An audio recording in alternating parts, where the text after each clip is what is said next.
Una po sa balita mga bossing ayon dito sa post ni Jonas Sultan, Pierce versus Acero Casado abangan. Let's go champ, mukhang aakyat na rin ng featherweight si Vincent Acero Astrolabio kung tutuusin, madali ikasa ang laban na yan dahil pareho silang under kay Sean Gibbons kaya lang yung pagkasabi ni Jonas Sultan na let's go champ may kasamang smile dahil dyan hindi tayo. Sigurado mga bossing baka nang ha-hype lang si Jonas Sultan pero ayos yan. Samantala mukhang nagkakabigayan po mga bossing ang sparring nila na Oya Inoue at Riku Masuda. Makikita po natin dyan na parehong may mga tama malapit sa mata ang dalawa. Matatandaan itong si Riku Masuda ang nakalaban ni Jonas Sultan sa Japan.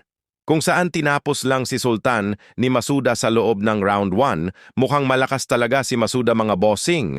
Akalaing nabangasan niya si Inoue, nangyari ang sparring ng dalawang Japanese sa boxing gym ng Taken na pagmamay-ari ito ni Mr. Honda. Samantala ito na ang pinakamatindi mga boss, kwadro alas sunod-sunod, dikit-dikit kabit-kabit ang kanyang mga tirada kay Luis Pantera Neri ayon kay Casimero. Hoy! Kumakabog na ang puso mo ngayon, di ba? Balita tayo sa Japan ngayon hashtag I love you 3150. Kameda dagdag birada pa dyan ni Casimero umaamoy paldo. Let's do this, Boss Kameda 3150 Lushbomu. Kung saan ang mga post na yan ni Casimero ay tila gustong-gusto rin ni Kameda. At meron na rin po tayong nakita sa Yahoo Japan. Dahil dyan mga bossing ay trending na trending nga po itong si Casimero sa bansang Japan. Samantala may good news naman kay Luis Neri at ayon dito sa bagong pinost ng 3150 Lushbomu.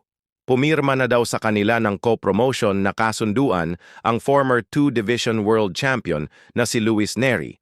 Kasunod daw yan ang pagperma ng bad boy ng Pilipinas na si Casimero. Kumbaga mga bossing dalawa ang promoter dyan ni Luis Neri, parang sina Oya Inoue o Hashi Promotion, pero co-promoter si Lolo Bob Arum. Kaya madali na lang maikasa ang laban nila Casimero at Neri kung gugustuhin ni Kameda